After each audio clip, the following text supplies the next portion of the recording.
अभी हम लोग class twelfth physics, subject physics है, इसका मॉडल सेट 3 को सॉल्व करेंगे। मॉडल सेट 1 और मॉडल सेट 2 को पहले ही सॉल्व कर चुके हैं, आपने नहीं देखा होगा तो उसे जा करके देखिए। चलिए अभी हम लोग मॉडल सेट 3 को सॉल्व करते हैं और सेट 4 और सेट 5 भी हम सॉल्व करेंगे, हमसे जुड़े रहिएगा। चलिए आगे बढ़ते हैं हम लोग। पहला क्वेश्चन क्या कहता है, तो पहला क्वेश्चन कहता है Which of the following properties is not satisfied by an electric charge। तो इनमें से कौन सा गुण को इलेक्ट्रिक चार्ज सेटिस्फाई नहीं करता है। तो टोटल चार्ज कंजर्वेशन, तो हमें मालूम है चार्ज तो कंजर्व्ड होता है, ये सेटिस्फाई करता है। क्वांटिजेशन ऑफ चार्ज, ये भी सेटिस्फाई करता है। 2 टाइप्स ऑफ चार्जेस, हमें मालूम है 2 टाइप का चार्ज है, 2 प्रकार का आवेश है, धन आवेश, ऋण आवेश। तो कौन सा सेटिस्फाई नहीं होगा, डी। तो इसका ऑप्शन जो करेक्ट होगा वो कौन सा होगा, सर्कुलर लाइन ऑफ फोर्स, बल की वृत्ति रेखा। तो डी वाला ऑप्शन करेक्ट होगा, इसका आवेश से कोई लेना देना नहीं है। चलिए नेक्स्ट क्वेश्चन में चलते हैं। नेक्स्ट क्वेश्चन कहता है which one of the following charges is possible. तो इनमें से कौन सा चार्ज यानी कि आवेश संभव है। तो इसके लिए ऑप्शन बी करेक्ट होगा। क्यों होगा उसे देखते हैं। तो आवेश के क्वांटीकरण से, क्वांटिजेशन ऑफ चार्ज से मालूम है Q equals to N E. तो एन जो है वह इंटीग्रल मल्टीपल होना चाहिए, पूरा नंबर होना चाहिए ई का। करके देखते हैं। तो n equals to Q by E. तो n इक्वल्स टू क्यू की वैल्यू है 3.2 इंटू 10 द पावर -18 और e की वैल्यू मालूम है हमें 1.6 इंटू 10 द पावर -19। ये देखिए कैंसिल हो गया 2 से, और इसे जब सॉल्व करेंगे तो ये ऊपर चल जाएगा। तो 2 इंटू 10 द पावर कितना आ जाएगा 1। तो n इक्वल्स टू पूरा आ गया 20, है ना। तो पूरा इंटीग्रल मल्टीपल है, पूरा 20 आ रहा है, मतलब ये चार्ज पॉसिबल है। तो ऑप्शन करेक्ट होगा बी। नेक्स्ट क्वेश्चन नंबर 3 में चलते हैं।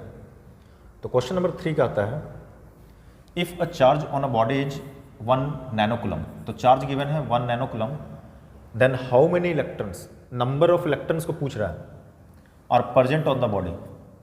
तो नंबर ऑफ इलेक्ट्रॉन्स मालूम कर सकते हैं, फिर से उसी तरह का क्वेश्चन है। तो Q इक्वल्स टू क्या पढ़ते हैं एन ई। तो n equals to Q by E.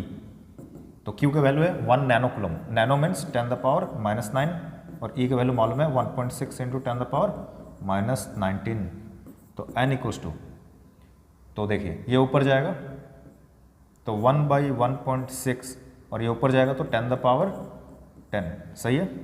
तो n इक्वल्स टू पॉइंट अगर हटाएंगे तो 10 बाई 16 इंटू 10 द पावर 10, ये कितना से कैंसिल कर जा रहा है 2 से, और ये 5 से। तो 5/8 जब इसे सॉल्व करेंगे 5/8 को तो 0.625 इंटू 10 द पावर 10। चलिए तो इसे अगर सॉल्व कर लिया जाए तो 6.25 इंटू 10 द पावर 9 होगा। कितना होगा 6.25 इंटू 10 द पावर 9। और आप अगर ध्यान से देखिएगा तो ये कौन सा ऑप्शन करेक्ट हो रहा है, तो कोई भी ऑप्शन इससे मैच नहीं कर रहा है, मतलब ऑप्शन यहाँ पर थोड़ा गलत है, ठीक है, आप इसे देख लीजिएगा। चलिए नेक्स्ट क्वेश्चन में चलते हैं हम लोग। तो नेक्स्ट क्वेश्चन कहता है 3 कैपेसिटर्स, 3 संधारित्र है कैपेसिटर्स हैं जिनकी धारिता कितना है C है, और इनको सीरीज कनेक्शन में कनेक्ट किया गया है, सीरीज में। तो सीरीज में जब कनेक्ट किया जाता है तो कैसे कनेक्ट करते हैं, तो सीरीज में कैपेसिटर के लिए याद रखना है 1/CS equals to 1/C plus 1/C plus 1/C।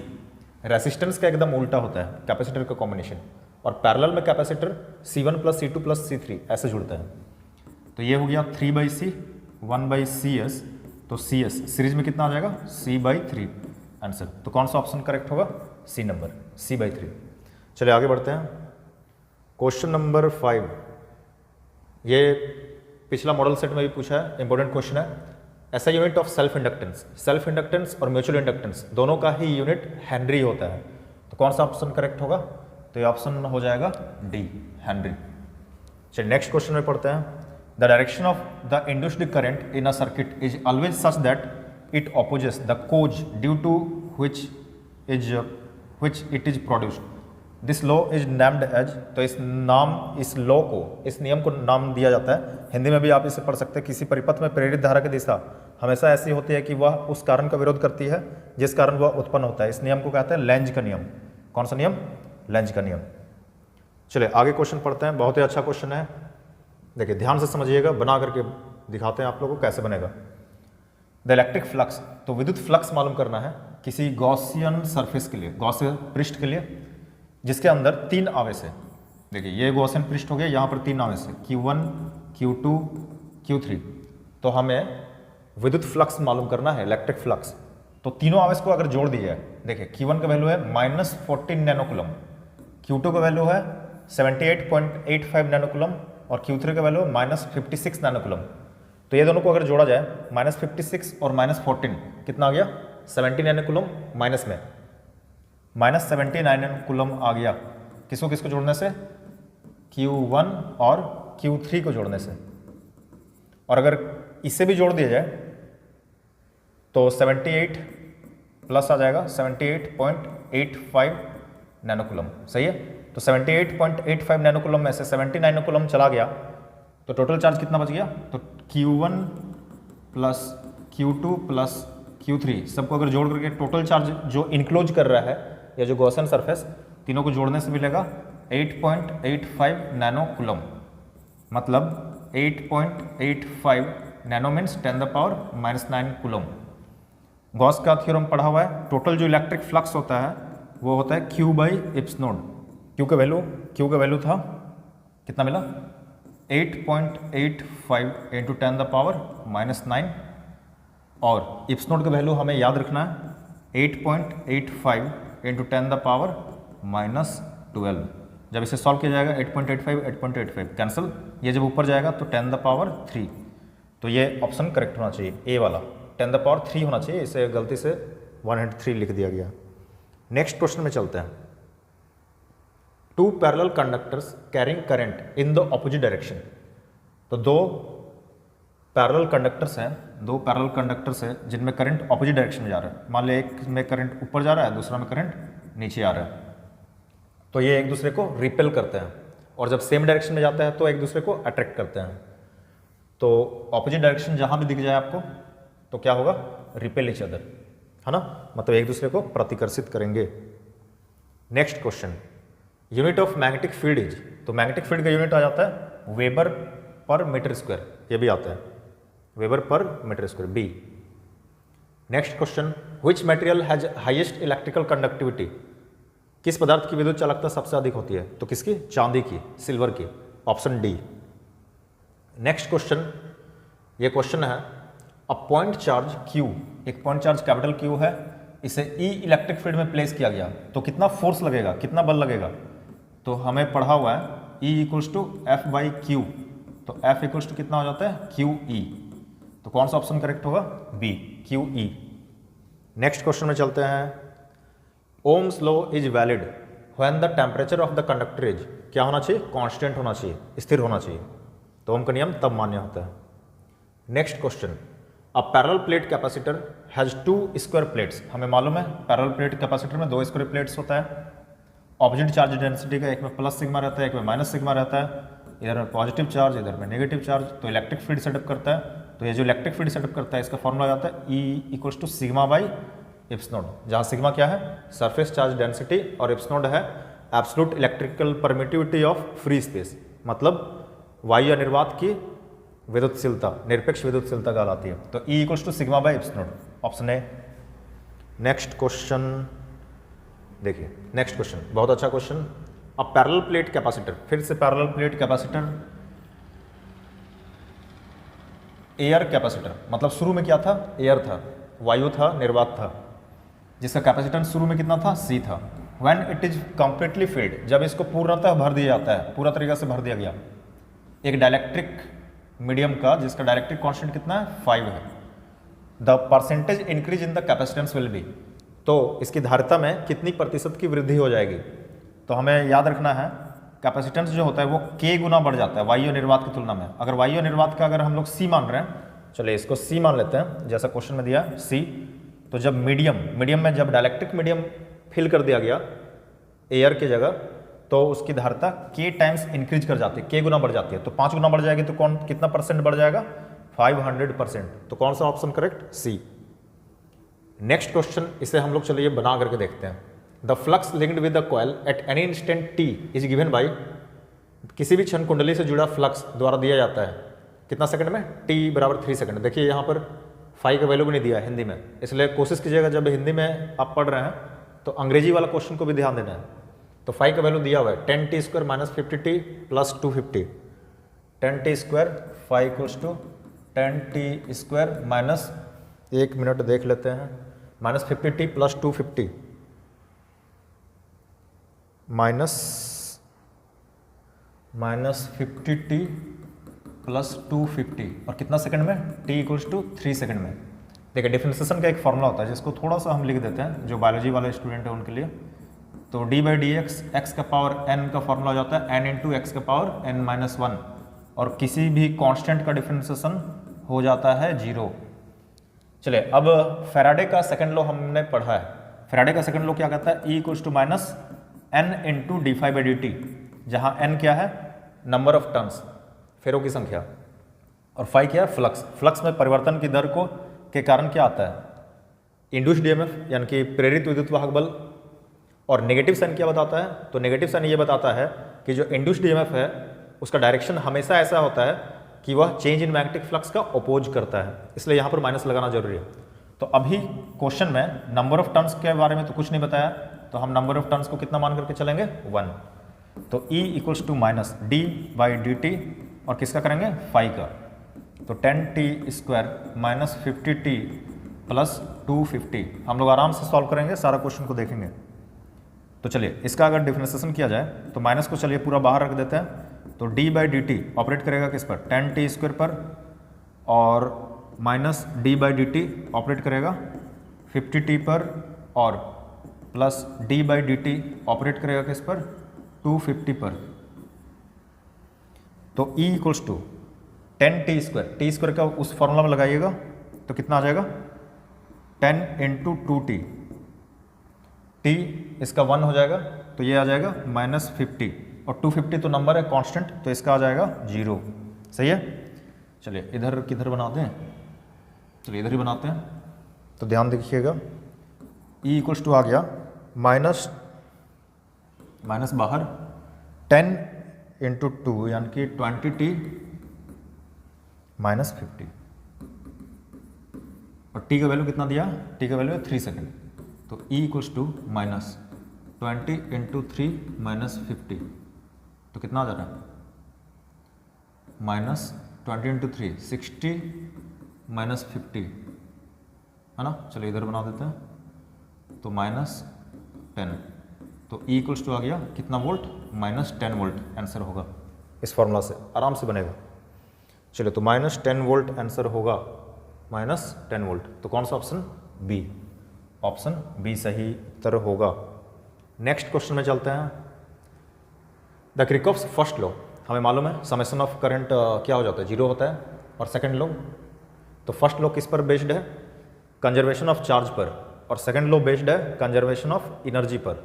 तो कौन सा ऑप्शन करेक्ट होगा, D number, conservation of charge और कंजर्वेशन ऑफ एनर्जी, आवेश का संरक्षण और ऊर्जा का संरक्षण। तो कौन सा ऑप्शन करेक्ट, डी नंबर। कौन सा, डी नंबर। नेक्स्ट क्वेश्चन में चलते हैं। नेक्स्ट क्वेश्चन कह रहा है, the specific resistance of a rod of copper as compare to that of thin wire of copper. देखिए मटेरियल में कोई चेंज नहीं हुआ, मटेरियल में चेंज नहीं हुआ, तो एक रड है कॉपर का और एक पतला तार है, तो मटेरियल जब सेम है तो स्पेसिफिक रेसिस्टेंस और रेसिस्टिविटी में भी कोई चेंज नहीं होगा, वही होगा, मतलब ऑप्शन सी वही। चलिए नेक्स्ट क्वेश्चन में चलते हैं हम लोग। नेक्स्ट क्वेश्चन देखते हैं। तो नेक्स्ट क्वेश्चन क्या आता है, a magnetic needle free to rotate in a vertical plane. तो एक मैग्नेटिक निडल है, मान लीजिए यही मैग्नेटिक निडल है, ध्यान से देखिएगा समझ में आएगा। तो ये हो गया मैग्नेटिक मेरिडियन, जिसको चुंबकीय याम्योत्तर कहते हैं, मैग्नेटिक मेरिडियन है। ये है जियोग्राफिक मेरिडियन, GM लिख देते हैं, जियोग्राफिक मेरिडियन मतलब भौगोलिक याम्योत्तर। तो इनके मध्य का जो कोण होता था, है ना, इसको कहते थे, थीटा से प्रिंट करते थे हम लोग, और इसको कहा जाता था मैग्नेटिक डिक्लिनेशन। क्या कहते हैं, मैग्नेटिक डिक्लिनेशन। अब देखिए ये जो एंगल होता है, जो ये बनता है, इससे जो बनाता है, ये है टोटल मैग्नेटिक फील्ड अर्थ का। देखिएगा इससे रिलेटेड और एक क्वेश्चन पूछा है, ध्यान से रखिएगा। ये होता है हॉरिजॉन्टल कंपोनेंट और इधर में आता है वर्टिकल कंपोनेंट, और ये जो एंगल रहता है छोटा सा, ये रहता था डेल्टा। डेल्टा इसको मैग्नेटिक डीप कहते हैं। क्या कहते हैं? Magnetic deep. देखिए मैग्नेटिक डीप का ही एंगल का वैल्यू पूछ रहा है कहाँ पर, जब ये देखिए ऐसे है, इससे ना एंगल बना रहा है, इस लाइन से एंगल बना रहा है, मान लेते मेरा हाथ है, इससे एंगल बना रहा है डेल्टा। अगर यह ओरिएंट कर जाता है किधर की तरफ, वर्टिकली, वर्टिकली मतलब ऐसे या फिर ऐसे, तो कितना का एंगल बन जाएगा, यहाँ से ना एंगल बन रहा है डेल्टा, ये है डेल्टा। एक मिनट और थोड़ा दिखाते हैं आपको। तो ये एंगल है डेल्टा, ये एंगल है डेल्टा, यहाँ से एंगल बना रहे हैं इससे, तो इससे जब वर्टिकल आ जाएगा, नीचे आएगा या फिर ऊपर जाएगा, तो कितना का एंगल बन जाएगा, 90 डिग्री। कौन सा ऑप्शन सही होगा, ए। नेक्स्ट क्वेश्चन में चलते हैं। देखिए यहाँ पर क्वेश्चन क्या आता है, पृथ्वी एक चुंबक की तरह व्यवहार करती है जिसमें चुंबक के क्षेत्र लगभग कैसा होगा, अंग्रेजी में कहता है the earth behaves as a magnet with magnetic field pointing approximately. तो यहाँ पर क्वेश्चन को थोड़ा और कंप्लीट करना चाहिए था, चलिए कोई बात नहीं है। यह है जियोग्राफिक नॉर्थ और यह है जियोग्राफिक साउथ, भौगोलिक उत्तर, भौगोलिक दक्षिण। और हमें मालूम है अर्थ के अंदर एक मैग्नेट इमेजिन किया जाता है, इसके यहाँ पर रहता है मैग्नेटिक साउथ और यहाँ पर रहता है मैग्नेटिक नॉर्थ। तो मैग्नेटिक फील्ड जो है अर्थ का वो जियोग्राफिक साउथ से कहाँ जाता है, जियोग्राफिक नॉर्थ में जाता है, जियोग्राफिक साउथ से जियोग्राफिक नॉर्थ में जाता है। तो कौन सा ऑप्शन करेक्ट होगा, ये B number, south to north, है ना, बी नंबर में होगा, बी नंबर, यह है बी नंबर, दक्षिण से उत्तर की ओर, भौगोलिक साउथ यानी कि सॉरी भौगोलिक दक्षिण से भौगोलिक उत्तर, ये ऑप्शन करेक्ट होना चाहिए।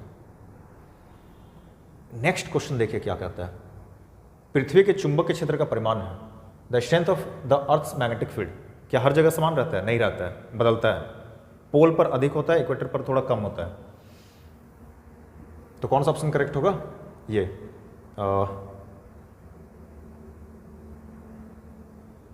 हाँ D number, vary from place to place on the earth surface, पृथ्वी की सतह पर एक स्थान से दूसरे स्थान तक पर भिन्न होता है।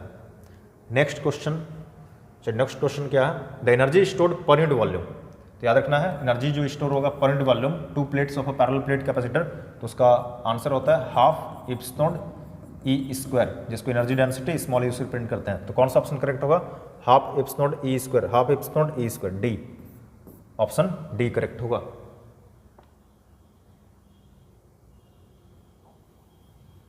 चलिए नेक्स्ट क्वेश्चन बहुत अच्छा क्वेश्चन है। देखिए ratio between total intensity of magnetic field, total intensity of magnetic field, ध्यान से देखना है, फिर से वही चीज आ गया, यह है मैग्नेटिक मेरिडियन, चुंबकीय याम्योत्तर, यह है भौगोलिक याम्योत्तर, जियोग्राफिक मेरिडियन, यह है अर्थ का टोटल मैग्नेटिक फील्ड, जिसको आर से प्रिंट कर दिया, और यह हो गया मैग्नेटिक डीप, डेल्टा, है ना, इसको कहते हैं हॉरिजॉन्टल कंपोनेंट, इसको कहते हैं वर्टिकल कंपोनेंट। तो यहाँ से अगर देखा जाए कंपोनेंट डिवाइड करें तो आर जिससे एंगल बनाता है उधर में क्या होता है, कॉस, और उसके परपेंडिकुलर में साइन। तो यहाँ पर अगर एच को लिखा जाए, है ना, तो कितना से रेशियो लेना है उसको थोड़ा देख लेते हैं। इक्वेटर टू पोल्स, तो इक्वेटर मतलब ये वाला आ जाएगा हॉरिजॉन्टल वाला, तो एच बाई भी करना है, और पोल्स में किधर जाएगा, वर्टिकल वाला जाएगा। तो एच इक्वल्स टू कितना हो जाएगा, आर कॉस डेल्टा, और भी इक्वल्स टू हो जाएगा आर साइन डेल्टा, सही है। तो इक्वेटर पर डेल्टा का वैल्यू कितना होगा, इक्वेटर मतलब ये वाला लाइन, तो इक्वेटर पर डेल्टा का वैल्यू कितना होगा, इक्वेटर पर डेल्टा का वैल्यू हो जाएगा कितना डिग्री, 0 डिग्री, है ना इक्वेटर। और पोल पर कितना होगा, पोल पर ऊपर जा सकता है नॉर्थ पोल या फिर साउथ पोल, नीचे आ सकता है, तो डेल्टा का वैल्यू हो जाएगा 90 डिग्री। चलिए बहुत अच्छा। तो इक्वेटर टू पोल्स, यही इक्वेटर के लिए हॉरिजॉन्टल और पोल्स के लिए वर्टिकल, तो h बाई भी इक्वल्स टू आर तो कैंसिल, कॉस 0 डिग्री 1, और साइन 90 डिग्री यह भी 1 बाई 1, तो रेशियो कितना होगा 1:1। तो कौन सा ऑप्शन करेक्ट, ए, कौन सा ऑप्शन, ए, बहुत आसान सा क्वेश्चन। चलिए नेक्स्ट क्वेश्चन कहता है, which of the following velocity of the electron determines the current through the conductor. तो कौन सा डिटरमाइन करेगा, which of the following velocity of the electron determines the current through the conductor, current को कौन determine करेगा? तो कौन सा करेगा? ये ऑप्शन होगा ड्रिफ्ट वेलोसिटी, क्योंकि थर्मल वेलोसिटी का कोई रिजल्टेंट इफेक्ट नहीं आता है, थर्मल वेलोसिटी आपस में कैंसिल आउट हो जाता है। तो कौन सा? ए नंबर करेक्ट है। अपवाह वेग जिसको कहते हैं हिंदी में, है ना, केवल अपवाह वेग, ये होगा option A correct. Next question को देखते हैं। तो नेक्स्ट क्वेश्चन क्या आता है, देखिए, copper and germanium are cooled. देखिए खासियत क्या है, कॉपर क्या है? कंडक्टर है, मेटल कंडक्टर है, और जर्मेनियम क्या है? Semi conductor. सेमी कंडक्टर क्या होगा? कॉपर में अगर कूल्ड कर दिया गया, कूल्ड कर दिया गया मतलब ठंडा कर दिया गया, कितना से कितना? 50 डिग्री सेल्सियस से 20 डिग्री सेल्सियस पहुंचा दिया गया, तो कॉपर का जो रेसिस्टेंस है वो क्या हो जाएगा? कम हो जाएगा, और जर्मेनियम का क्या हो जाएगा? इंक्रीज कर जाएगा।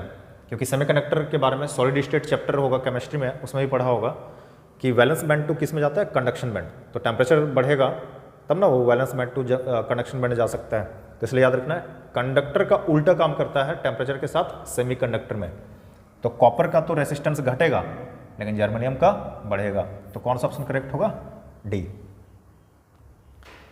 चलिए अभी का क्वेश्चन क्या कहता है। तो अभी का क्वेश्चन क्या आ रहा है, फिगर सोज, यहां पर एक फिगर दिख रहा है, देखिए। तो ये जो फिगर है, figure shows the current in parts of electric circuits, then current I is equal to, Kirchhoff का फर्स्ट लॉ क्या कहता है?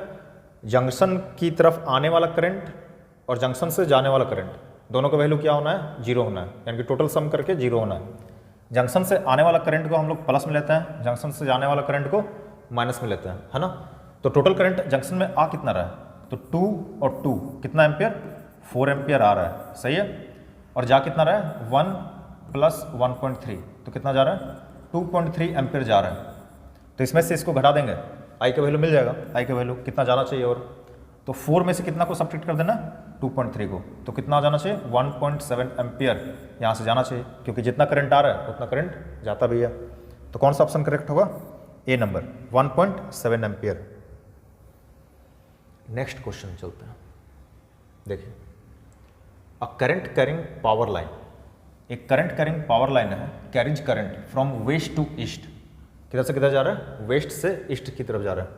तो वेस्ट मान लेते हैं हम लोग, चलिए इधर से इधर कुछ भी मान लो ये वेस्ट है, वेस्ट से किधर की तरफ जा रहा है? ईस्ट की तरफ जा रहा है करंट, ठीक है। What is the direction of magnetic field 1 metre above it? तो यहाँ पर 1 मीटर अबव, यहाँ पर कोई पॉइंट है, तो यहाँ पर मैग्नेटिक फील्ड का डायरेक्शन क्या होगा? तो करंट अगर वेस्ट से ईस्ट जा रहा है तो मैग्नेटिक फील्ड का डायरेक्शन किधर होगा? तो सोचिए, नॉर्थ किधर होगा, साउथ किधर होगा? नॉर्थ किधर होगा, साउथ किधर होगा?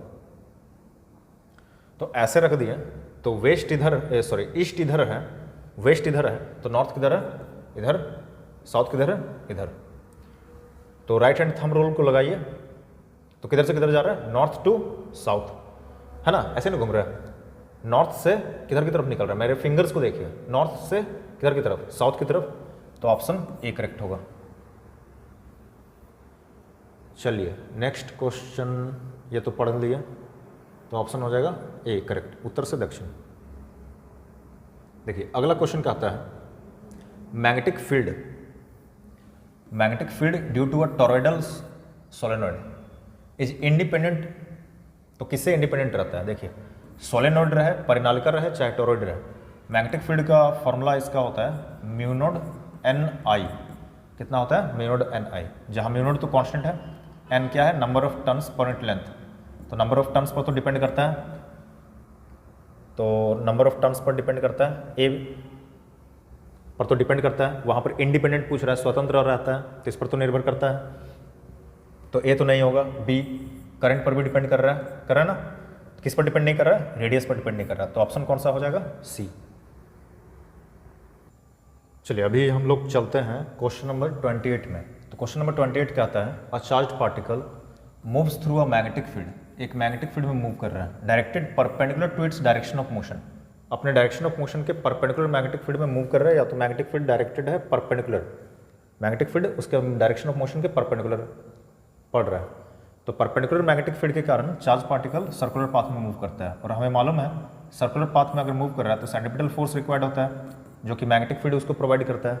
और सर्कुलर पाथ में मूव होने के कारण हर पॉइंट पर उसका डायरेक्शन क्या हो रहा है, चेंज कर रहा है। तो वेलोसिटी का डायरेक्शन हमें अगर मालूम करना है तो हम लोग टेंजेंट ड्रॉ करके मालूम करते हैं। क्या करते हैं, टेंजेंट ड्रॉ करते हैं। तो अभी देखिए वेलोसिटी तो लगातार चेंज हो रहा है, तो पूछ रहा है कि कौन सा क्वांटिटी चेंज नहीं होगा, तो वेलोसिटी चेंज नहीं होगा क्या, तो वेलोसिटी तो चेंज होगा। मोमेंटम चेंज होगा कि नहीं होगा, मोमेंटम भी होगा, क्योंकि मोमेंटम भी वेक्टर क्वांटिटी है, मास इनटू वेलोसिटी। तो वेलोसिटी में अगर चेंज हो रहा है तो मोमेंटम भी तो चेंज होगा, क्योंकि वेलोसिटी में चेंज इसलिए हो रहा है क्योंकि डायरेक्शन चेंज हो रहा है। क्या स्पीड चेंज हो रहा है, नहीं, क्योंकि स्पीड स्केलर क्वांटिटी है। तो क्या चीज़ चेंज नहीं होगा, तो ऑप्शन कौन सा सही होगा, स्पीड चेंज नहीं होगा, वेलोसिटी चेंज होगा, क्योंकि वेलोसिटी वेक्टर क्वांटिटी है, डायरेक्शन हमेशा चेंज हो रहा है। तो कौन सा चेंज नहीं होगा, तो इसका ऑप्शन हो जाएगा गति, यानी कि स्पीड, चाल होना चाहिए। चलिए अगला क्वेश्चन कहता है the force on a current carrying conductor in magnetic field is maximum when angle between current and magnetic field. तो फोर्स कब मैक्सिमम लगेगा, बल कब अधिकतम होगा, महत्तम होगा कोई धारावाही चालक पर। तो धारावाही चालक या करंट कैरिंग कंडक्टर के लिए जो फोर्स लगता है F=ILB साइन थीटा। तो साइन का वैल्यू मैक्सिमम कब होगा, जब थीटा का वैल्यू 90 डिग्री होगा। तो एंगल कितना होना चाहिए करंट और मैग्नेटिक फील्ड के बीच में, करंट कैरिंग कंडक्टर और मैग्नेटिक फील्ड के बीच में 90 डिग्री। कितना, 90 डिग्री। तो ऑप्शन सी सही होगा। नेक्स्ट क्वेश्चन अच्छा क्वेश्चन है, पढ़ते हैं। Two thin long parallel wires, दो थिन लॉन्ग और पैरेलल वायर्स हैं, सेपरेटेड बाय डिस्टेंस d। कितना डिस्टेंस से सेपरेटेड है, d डिस्टेंस से। Carry a current of I ampere, कितना करंट लेकर के जा रहा है, I एम्पियर का दोनों से जा रहा है इन द सेम डायरेक्शन। चलिए सेम डायरेक्शन में जा रहा है, तो दोनों क्या करेगा एक दूसरे को, तो दोनों एक दूसरे को अट्रैक्ट करेगा, ये तो कंफर्म है, तो अट्रैक्ट करेगा। और फोर्स कितना लगेगा उसे मालूम करना है। तो देखिए फोर्स का फॉर्मूला होता है μ0/4π 2I1I2/r। अब हो सकता है करंट अलग अलग भी होता, तो उसके लिए ये होता है, और r क्या होता है, डिस्टेंस होता है दोनों करंट कैरिंग कंडक्टर्स के बीच का। सॉल्व करते हैं, तो μ0/4π 2I1I2, दोनों का वैल्यू I है, तो I × I² r की जगह d, क्या कैंसिल कर गया, 2 और 4 कैंसिल कर गया, तो F = कितना बच गया, μ0I² है, चलिए ठीक है, 2πd है ना, तो μ0I²/2πd, तो μ0I²/2πd सही है। और क्या होगा, एक दूसरे को अट्रैक्ट करेगा क्योंकि सेम डायरेक्शन में जा रहा है। तो ऑप्शन कौन सा सही होगा, ए। चलिए आगे बढ़ते हैं। नेक्स्ट क्वेश्चन क्या आता है, देखिए the magnetic lines of force inside a bar magnet. तो इनसाइड बार मैग्नेट के अंदर, तो बार मैग्नेट ये हो गया नॉर्थ पोल साउथ पोल, छड़ चुंबक जिसे कहते हैं। तो देखिए मैग्नेटिक फील्ड का डायरेक्शन हमेशा होता है north pole to south pole, लेकिन मैग्नेटिक फील्ड की खासियत ये होता है कि ये कंटिन्यूअस लूप बनता है, पूरा बंद लूप बनता है ना, कंटिन्यूअस क्लोज लूप होता है। तो जब कंटिन्यूअस क्लोज लूप है तो इसके इनसाइड क्वेश्चन में पूछा है अंदर, देखिए इनसाइड बार मैग्नेट है ना, बार चुंबक के अंदर की चुंबकीय क्षेत्र रेखा है, तो किधर से किधर होगा, south pole to north pole, किधर से किधर, south pole to north pole. South pole to north pole, कौन सा ऑप्शन करेक्ट होगा, are from D number, are from south pole to north pole, दक्षिण ध्रुव से उत्तर ध्रुव की ओर। चलिए नेक्स्ट क्वेश्चन में चलते हैं, देखिए समझिए अगला क्वेश्चन क्या कह रहा है। तो अगला क्वेश्चन कह रहा है current from A to B, यहाँ दिख रहा है करंट फ्लो हो रहा है ए से बी, ये करंट जा रहा है, इज इंक्रीजिंग, तो करंट इंक्रीज कर रहा है, करंट बढ़ रहा है, तो मैग्नेटिक फील्ड भी इसके चारों तरफ को बढ़ेगा, चेंज होगा, तो फ्लक्स भी चेंज होगा। चलिए सही है। The direction of induced current in the loop is, तो जो इंड्यूस्ड करंट होगा, जो इस चेंज को अपोज करने के लिए आएगा, इस करंट का स्ट्रेंथ में चेंज को अपोज करने के लिए, तो उसका डायरेक्शन किधर होगा। तो जब ये इधर जा रहा है तो इंड्यूस्ड करंट का डायरेक्शन इसके ऑपोजिट होगा, किसका, इंड्यूस्ड करंट का। और जब इधर आ रहा है ये, तो ये कैसे घूमेगा, ऐसे घूमेगा है ना, ऐसे, इसके लिए ऐसे, तो क्लॉकवाइज की एंटी क्लॉकवाइज, तो ये जा रहा है ऐसे, तो होगा क्लॉकवाइज, किससे, राइट हैंड थंब रूल से, ऐसे क्लॉकवाइज ना। इधर करंट जा रहा है, इंड्यूस्ड करंट इसका ऑपोजिट जाएगा, प्रोड्यूस होगा अपोज करने के लिए, क्योंकि करंट का वैल्यू चेंज हो रहा है, स्ट्रेंथ में चेंज करने के लिए, अपोज करने के लिए आता है इंड्यूस्ड करंट। तो ये जब इधर जा रहा था तो ये इधर आएगा, तो ऐसे क्लॉकवाइज घूमेगा। चलिए आगे बढ़ते हैं। नेक्स्ट क्वेश्चन अच्छा सा क्वेश्चन है, देख कहता है if number of turns in primary and secondary coils, primary और सेकेंडरी कॉइल्स में इंक्रीज कर रहा है कितना टाइम्स, 2 टाइम्स इच। यदि प्राथमिक और द्वितीयक कुंडली में घुमावों की संख्या यानी कि फेरों की संख्या को 2 गुना कर दिया गया, बढ़ा दिया गया, तो क्या होगा, अधिष्ठापन मतलब म्यूचुअल इंडक्टेंस है ना, जिसको अन्योन्य प्रेरण भी कहते हैं। इसका फॉर्मूला होता है m equals to mu naught N1 N2 A/L। तो देखिए 2 गुना बढ़ा दिया गया फेरों की संख्या मतलब नंबर ऑफ टर्न्स को। तो अब जो नया इंडक्टेंस होगा म्यूचुअल इंडक्टेंस, तो म्यू नॉट इसको 2 गुना कर दीजिए, 2N1 2 गुना कर दिया, 2N2 A/L। तो m डैश या m प्राइम 2 गुना 2 4, और जैसा था वैसे ही आ जा रहा है mu naught N1 N2 A/L। तो कितना गुना बढ़ गया, 4 गुना। तो कौन सा ऑप्शन करेक्ट होगा, ए, 4 गुना हो जाता है, बिकम्स 4 टाइम्स। चलिए नेक्स्ट क्वेश्चन करते हैं, why the current does not rise immediately in a circuit containing inductance। तो किसी सर्किट में इंडक्टेंस है, इंडक्टेंस कब रहता है, जब कॉइल रहता है, तो तुरंत ही क्यों नहीं बढ़ जाता है, क्योंकि हमें मालूम है कि इसका अपोज करने के लिए है ना, करंट में राइज का अपोज करने के लिए मतलब करंट में चेंज का अपोज करने के लिए एक इंड्यूस्ड ईएमएफ आता है, E इक्वल्स टू होता है -L/di/dt, जहाँ करंट के स्ट्रेंथ में चेंज का अपोज करने के लिए इंड्यूस्ड ईएमएफ आता है, इसलिए यहाँ पर नेगेटिव साइन लगता है। कौन सा साइन, नेगेटिव साइन। तो नेगेटिव साइन बता रहा है कि अपोज कर रहा है, तो किसके कारण, इंड्यूस्ड ईएमएफ के कारण वो तुरंत में नहीं बढ़ पाता है।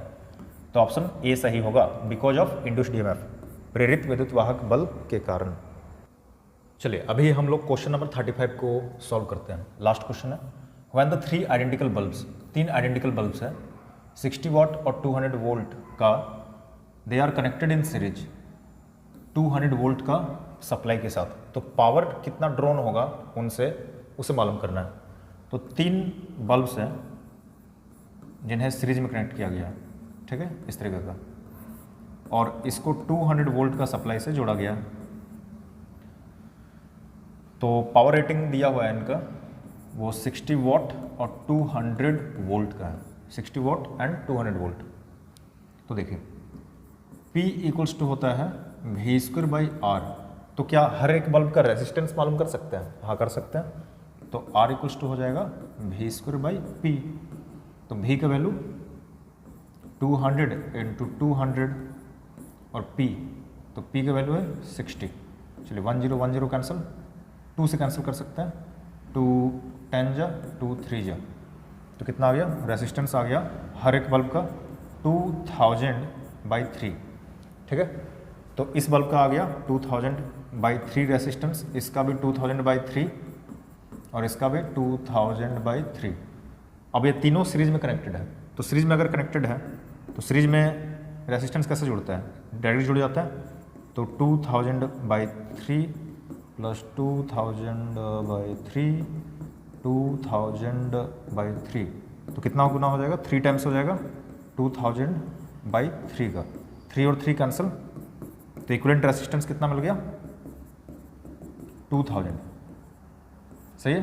तो सभी बल्ब को अगर हटा दें और वहाँ पर अगर हम लोग देखें एक बल्ब को लगाएं तो उसका उसका रेजिस्टेंस मिल गया 2000 ओम, और कितना का वोल्टेज पावर सप्लाई वोल्ट दिया जा रहा है, 200 वोल्ट है ना, 200 वोल्ट का सप्लाई से जोड़ा गया। तो पावर मालूम करना है, तो पावर इसी फॉर्मूला से निकल जाएगा, P इक्वल्स टू V²/R।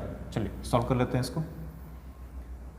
तो P इक्वल्स टू V²/R, तो V 200 × 200 और अभी इक्विवेलेंट रेजिस्टेंस कितना मिला, तीनों को मिला करके 2000, तो 2000 कैंसिल कर दीजिए, कितना से 10 से 0 0, तो पावर कितना हो जाएगा 20 वाट, कितना 20 वाट। तो आंसर होगा कौन सा, ए नंबर 20 वाट।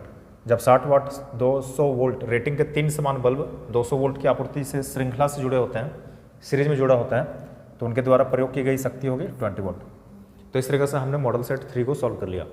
2 सेट और बचता है, सेट 4 सेट 5, उसे भी हम लोग सॉल्व करेंगे ही करेंगे।